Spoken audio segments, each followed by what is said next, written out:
आप मसाइब का शिकार हैं, मुख्तलिफ़ मुश्किलें हैं जो आपको हर तरफ से जो है आ रही हैं।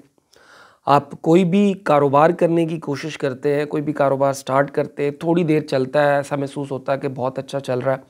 फिर उसके बाद ये पोजीशन होती है कि वो बिल्कुल बंद गली में आ जाता है और वो ऐसा लगता है कि वो रास्ता ही बिल्कुल बंद हो गया, कुछ सुझाव ही नहीं दे रहा।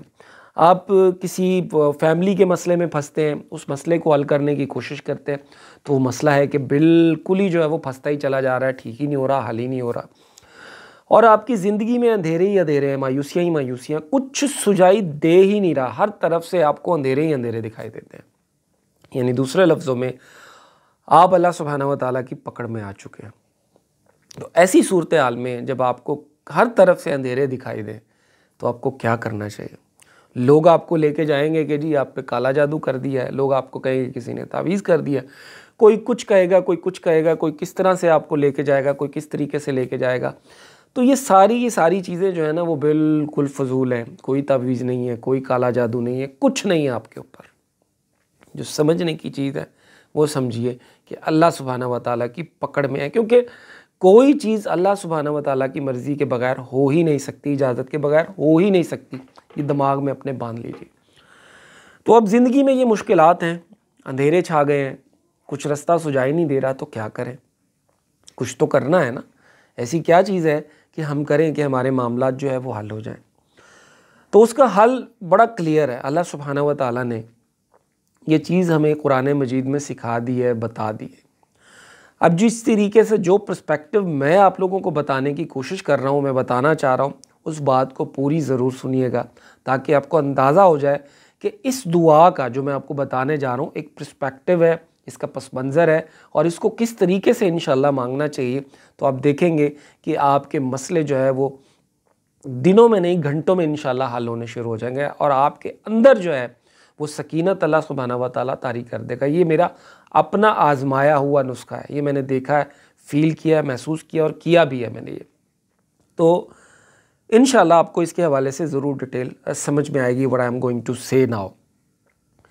ये जो दुआ है ये हमें बहुत सारे उलमा भी बताते हैं, कुरान मजीद में वाज़िया लिखी हुई है। ये हज़रत यूनुस अलैहिस्सलाम की दुआ है, जिसको आयत करीमा भी कहते हैं, ला इलाहा इल्ला अंता सुब्हानका इन्नी कुन्तु मिनज़ ज़ालिमीन। इसको मेरे पढ़ने पे गौर कीजिएगा, मैं किस तरीके से अदा कर रहा हूँ।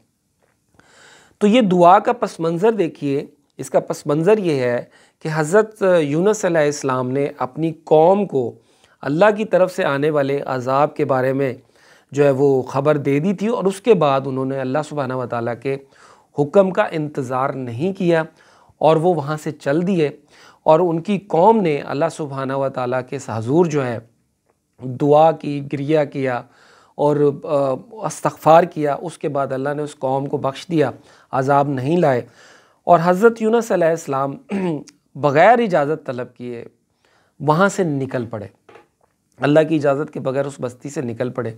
फिर उसके बाद वो किसी कश्ती में चले जाते हैं और उस कश्ती में जाते हैं तो तूफ़ान उस कश्ती को आ लेता है और जो वो कश्ती जो है वो डूबने लगती है। तो फिर उसमें से कोशिश ये की जाती है या एक जो है वो प्लान बनाया जाता है, मंसूबा ये बनाया जाता है कि इसमें से वज़न को कम किया जाए या एक आदमी को कम किया जाए। तो उसके लिए वो कुरानदाज़ी करते हैं। तो जब वो कुरानदाज़ी होती है तो कुरान हज़रत यूनुस अलैहिस्सलाम के नाम का निकलता है वो, लेकिन लोग कहते हैं कि हज़रत यूनुस क्योंकि नबी अलैहिस्सलाम थे, उनको नहीं निकालना चाह रहे थे, तो फिर उन्होंने दोबारा कुरान, फिर उनका जो है वो कुरान हज़रत यूनुस अलैहिस्सलाम के नाम निकला। तो इस तरह कई बार जो है वो कुरान निकाला जाता है, तो वो यूनुस अलैहिस्सलाम का ही कुआं निकलता है, कुरान निकलता है। तो फिर वो हज़रत यूनुस अलैहिस्सलाम क्या करते हैं, वो जो है वो समंदर में छलांग लगा देते हैं और अल्लाह सुब्हानहू व तआला के हुक्म से वेल मछली या कोई भी मछली जो बड़ी मखलूक थी उनको निगल लेती है और अल्लाह ताला का जो है वो हुक्म सादिर आ जाता है, यानी अल्लाह सुब्हानहू व तआला ने उनको अपनी पकड़ में ले लिया होता है। ये दूसरे लफ्ज़ों में आप इसको इस तरीके से, क्योंकि ये आयत मुबारक पूरा आप पढ़ेंगे तो उसमें लिखा हुआ है कि हज़रत यूनुस अलैहिस्सलाम को शायद ये गुमान हो गया था कि अल्लाह सुब्हानहू व तआला की कदर नहीं आएगी। तो आप इसको पढ़ेंगे तो आपको अंदाज़ा हो जाएगा, ये सूरह अंबिया की जो है वो 87वीं आयत है, टोटल आपको समझ आ जाएगा कि इसका पस मंज़र क्या है। तो हज़रत यूनुस अलैहिस्सलाम को मछली जो है वो निगल लेती है और वो मछली के पेट में रहते हैं। अब अंदाज़ा कीजिए कि अल्लाह की पकड़, फिर उसके बाद मछली के पेट के अंदर के अंधेरे, सन्नाटा, घुप अंधेरा, कुछ नहीं दिखाई दे रहा, कुछ सुनाई नहीं दे रहा, कुछ नहीं है वहाँ पे। इतने शदीद किस्म के अंधेरे में कुछ रास्ता दिखाई नहीं, कोई रास्ता नहीं है वहाँ से निकलने का। एक तरह का अक़ूबत खाना है, एक तरह की जेल है, कैद है जो अल्लाह सुब्हानहू व तआला ने उनको वहाँ पे कैद किया। तो आप अंदाज़ा कीजिए कि इतने शदीद अंधेरों में कहीं कोई रास्ता दिखाई नहीं दे रहा, तो वहाँ अल्लाह सुब्हानहू व तआला ने उनको क्या दुआ सिखाई है? दुआ सिखाई है, ला इलाहा इल्ला अंता सुब्हानका इन्नी कुन्तु मिनज़्ज़ालिमीन।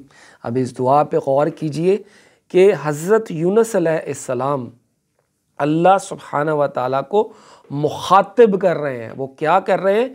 ला इलाहा इल्ला अंता, नहीं है कोई रब तेरे सिवा।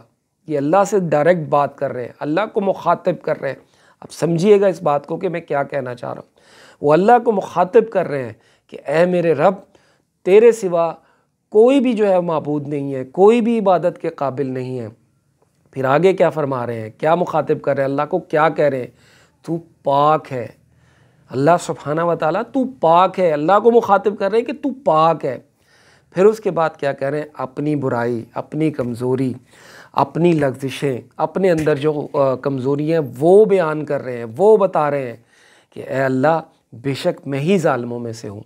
यानी कि मैं अपनी ही मर्ज़ी से, अपने अंदर मेरी लग़्ज़िशें हुई, मेरे से कुताई हुई, लेकिन मेरे रब तू ही पाक, तू ही जो है वो मेरे गुनाहों को माफ़ करने वाला है, क्योंकि तू पाक है, तू वहदहू ला शरीक है, तू इबादत के काबिल वहदहू ला शरीक रब है, अकेला रब है।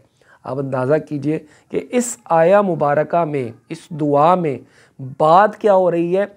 एक बंदा अपने रब को मुखातिब कर रहा है, मुखातिब करके उसकी तारीफ़, उसकी बड़ाई, उसकी पाकी बयान कर रहा है।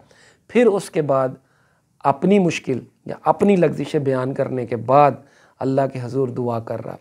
और फिर अल्लाह सुब्हानहू व तआला की रहमत जागती है और अल्लाह सुब्हानहू व तआला मछली को हुक्म देते हैं और वो किनारे पे उनको उगल देती है ज़िंदा सलामत। तो ये इस दुआ का पस मंज़र है, ये आप समझिए। हम क्या करते हैं? हम इस दुआ की सिर्फ गिनती, सोते बैठते उठते जागते क्या करते हैं? ला इलाहा इल्ला अंता सुब्हानका इन्नी कुन्तु मिनज़ ज़ालिमीन, ला इलाहा इल्ला अंता सुब्हानका इन्नी कुन्तु मिनज़ ज़ालिमीन। हम ये इस तरह से विर्द करते हैं। हमारा विर्द का जो तरीका, आप उस आयत के पस मंज़र को तो समझिए कि वो आयत क्या है, दुआ क्या है। आप अल्लाह को मुखातिब कर रहे हैं। अल्लाह को मुखातिब करना किस तरीके से है कि आप बिल्कुल अटेंटिव होके, मुतवज्जा होके अल्लाह सुब्हानहू व तआला के सामने आप अल्लाह को पुकारें, अल्लाह के सामने आप पुकारें। अल्लाह आपको देख रहा है, अल्लाह आपसे वाकिफ़ है, आपकी पोजीशन से वाकिफ़ है, आपकी हालत से वाकिफ़ है। तो जब आप सारे काम काज छोड़ के अपने दिलो दिमाग को अल्लाह सुब्हानहू व तआला की तरफ मुतवज्जा करके ये दुआ करेंगे, तो आप देखिएगा कि अल्लाह ताला आपकी तमाम मुश्किलें, चाहे किसी ने कितना शदीद जादू भी किया हो, वो भी इंशाअल्लाह अल्लाह सुब्हानहू व तआला ज़ाइल कर देंगे। आप देखेंगे कि अल्लाह सुब्हानहू व तआला किस तरीके से आपके रास्ते खोलते हैं। वहाँ से ऐसी ऐसी जगहों से रास्ता खोलेंगे कि आपके 14 तबक रोशन हो जाएंगे, आपको अंदाज़ा भी नहीं होगा कि ये रास्ता भी खुल सकता है। आप मेरे कहने पे इस तरीके से दुआ को करके ज़रूर देखिएगा। इंशाअल्लाह उम्मीद है आपके जितने मसले हैं, जितने मसाइल हैं, जितनी मुसीबतें हैं, वो अल्लाह सुब्हानहू व तआला ज़रूर दूर कर देंगे। क्योंकि इसके इस हवाले से, इस दुआ के हवाले से हज़ूर सल्लल्लाहु अलैहि वसल्लम की हदीस भी मौजूद है कि इस आया मुबारका के बाद अगर कोई दुआ मांगी जाए तो अल्लाह सुब्हानहू व तआला वो दुआ ज़रूर कबूल फरमाते हैं। और हज़रत उस्मान गनी रज़ी अल्लाह तआला अन्हु का भी एक वाक़या जो है वो इसके हवाले से मुझे याद आ गया, तो वो मैं आप लोगों के गोशगुजार कर दूँ कि वो इस आया का विर्द कर रहे थे। यानी दूसरे लफ्ज़ों में वो अल्लाह सुब्हानहू व तआला के सामने अल्लाह को मुखातिब करके ये दुआ कर रहे थे कि कोई दूसरे सहाबी आए, उन्होंने सलाम किया तो हज़रत उस्मान गनी ने उसका जवाब नहीं दिया। फिर वो सहाबी हज़रत उमर फ़ारूक रज़ी अल्लाह ताला अन्हु के पास खिदमत में हाज़िर होकर उन्होंने बाकायदा शिकायत लगाई कि हज़रत उस्मान ने मुझे सलाम का जवाब नहीं दिया। तो हज़रत उस्मान गनी से जब पूछा गया तो हज़रत उस्मान गनी रज़ी अल्लाह ताला अन्हु ने बताया कि मैं ना ये आए, ना मैंने देखा और ना मुझे जो है वो इन्होंने सलाम किया, तो मैं जवाब कैसे देता। तो वो सहाबी कसम खा गए थे, उन्होंने कसम खा ली कि नहीं मैंने सलाम किया था। इसी बात पे हज़रत उस्मान गनी ने भी कसम खा ली थी, लेकिन फिर उस्मान गनी रज़ी अल्लाह ताला अन्हु ने उस बात को जो है वो फ़ौरन इस्तग़फ़ार किया, अल्लाह के हज़ूर जो है वो इस्तग़फ़ार किया कसम के बारे में, और उन्होंने बताया कि मैं इस आया मुबारका को जो है वो इसका विर्द कर रहा था, इसलिए मुझे अंदाज़ा ही नहीं हुआ कि कौन आया, क्या हुआ, किस तरीके से हुआ। यानी आप अंदाज़ा कीजिए कि इस आयत की जब सहाबी या खलीफा सोम हज़रत उस्मान गनी रज़ी अल्लाह ताला अन्हो इस आयत का विर्द कर रहे हैं, तो किस तरीके से कर रहे हैं कि उनको दुनिया का होश ही नहीं है कि कौन आ रहा है कौन जा रहा है। वो अल्लाह सुब्हानहू व तआला के साथ मुखातिब होके इस दुआ का विर्द कर रहे हैं। तो आप भी इस दुआ के असल पस मंज़र को समझिए, इस दुआ के अंदर छुपी हुई ताकत को पहचानिए कि आपने अल्लाह को मुखातिब करके ये दुआ मांगनी है। जब अल्लाह को मुखातिब करेंगे तो उसके शायाने शान करेंगे। आपने हर चीज़ छोड़ देनी है, सब कुछ छोड़ देना है और बिल्कुल जो है वो अल्लाह की तरफ अटेंटिव होकर मुतवज्जा होकर आपने ये दुआ करनी है। तो इंशाअल्लाह अल्लाह सुब्हानहू व तआला आपकी दुआ ज़रूर सुनेंगे। जज़ाकल्लाहुम खैर।